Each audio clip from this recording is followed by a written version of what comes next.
जब अल्लाह ताला ने ज़मीन, आसमान, चाँद, सूरज, सितारे और सारी मखलूक़ात को पैदा कर लिया तो उन्होंने इरादा फरमाया कि इंसानों को भी पैदा किया जाए। फरिश्तों से कहा गया कि मैं ज़मीन में एक खलीफा बनाने वाला हूँ। फरिश्तों ने पूछा, ए हमारे रब, क्या तू ऐसे को बनाएगा जो वहाँ फसाद करेगा और खून बहाएगा, जबकि हम तेरी तस्बीह करते हैं और तेरी पवित्रता का बयान करते हैं? अल्लाह ने जवाब दिया, मैं वो जानता हूँ जो तुम नहीं जानते।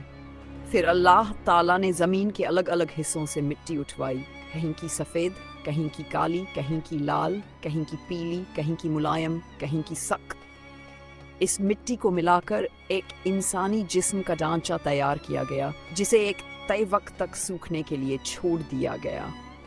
जब वह मिट्टी का ढांचा तैयार हो गया तो अल्लाह ने उसमें अपनी रूह फूंकी। जैसे ही रूह दाखिल हुई, आदम अलैहिस्सलाम जिंदा हो गए। उन्हें अल्लाह ने इल्म सिखाया और तमाम चीज़ों के नाम बताए।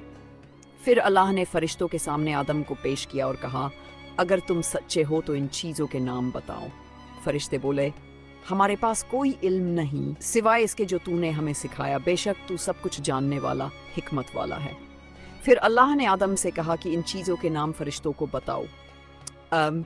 जब आदम ने उन्हें नाम बताए तब अल्लाह ने फरिश्तों से फरमाया, क्या मैंने तुमसे नहीं कहा था कि मैं आसमानों और ज़मीन की छुपी बातें जानता हूँ? इसके बाद अल्लाह ने फरिश्तों को हुक्म दिया कि आदम को सजदा करें।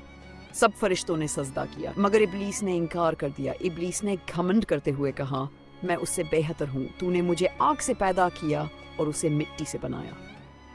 इस घमंड और इनकार की वजह से अल्लाह ने इब्लीस को अपनी रहमत से निकाल दिया और वह शैतान बन गया। फिर अल्लाह ने आदम को जन्नत में ठहराया और उनके लिए हव्वा भी पैदा किया ताकि वे एक दूसरे का सहारा बने। आदम और हव्वा को जन्नत में हर तरह की नेमतें दी गई और कहा गया कि जन्नत में जहाँ चाहो आराम से रहो, बस इस एक दरख्त के पास न जाना वरना तुम जालिम बन जाओगे। शैतान जो आदम से दुश्मनी रखता था उनके पीछे पड़ा रहा। वह बहकाने के लिए जन्नत में आ पहुंचा और आदम और हव्वा से कहा कि अगर तुम इस दरख्त का फल खा लोगे तो हमेशा जन्नत में रहोगे और अमर हो जाओगे। उसने कसम खाई कि वह उनका भला चाहने वाला है। आदम और हव्वा शैतान की बातों में आ गए और उस दरख्त का फल खा लिया। जैसे ही उन्होंने फल खाया, उनके जिस्म से जन्नती लिबास हट गया और वह अपनी शर्मगाह छुपाने लगे।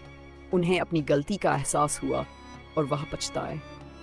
अल्लाह ताला ने आदम और हव्वा को बुलाया और पूछा, क्या मैंने तुम्हें इस दरख्त से मना नहीं किया था और कहा नहीं था कि शैतान तुम्हारा खुला दुश्मन है? आदम और हव्वा ने अपना गुनाह कबूल किया और तौबा की। उन्होंने कहा, ए हमारे रब, हमने अपनी जानों पर जुल्म किया। अगर तू हमें माफ़ नहीं करेगा और हम पर रहम नहीं करेगा तो हम घाटा उठाने वालों में से हो जाएंगे। अल्लाह ने उनकी तौबा कबूल कर ली, मगर उन्हें बतौर सज़ा जन्नत से निकाल दिया और ज़मीन पर भेजा। उन्हें कहा गया कि अब तुम ज़मीन पर रहोगे, वही तुम्हारी ज़िंदगी होगी, वहीं मौत आएगी और वहीं से दोबारा उठाए जाओगे। आदम अलैहिस्सलाम और हव्वा को अलग अलग जगहों पर उतारा गया। आदम को श्रीलंका के एक ऊंचे पहाड़ पर और हव्वा को जद्दा करीब किसी जगह पर उतारा गया। दोनों ने अल्लाह से मुलाकात की दुआ की और आखिरकार मक्का के इलाके में आकर मिले। फिर दुनिया में उनकी ज़िंदगी शुरू हुई।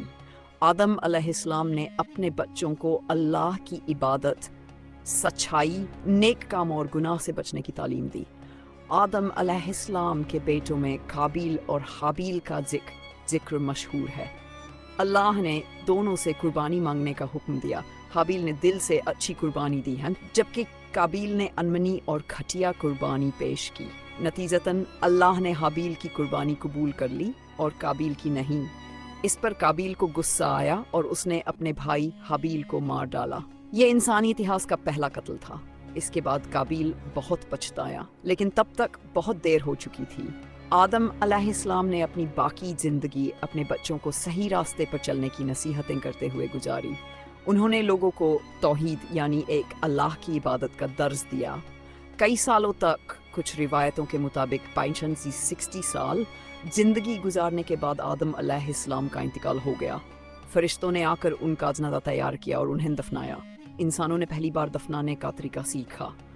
हज़रत आदम अलैहिस्सलाम को अल्लाह ताला ने इंसानों का पहला नबी बनाया और उनके ज़रिए दुनिया में इंसानी नस्ल की शुरुआत हुई। उनकी औलादें फैलती गई और इस तरह इंसानी ज़िंदगी का सिलसिला जारी रहा।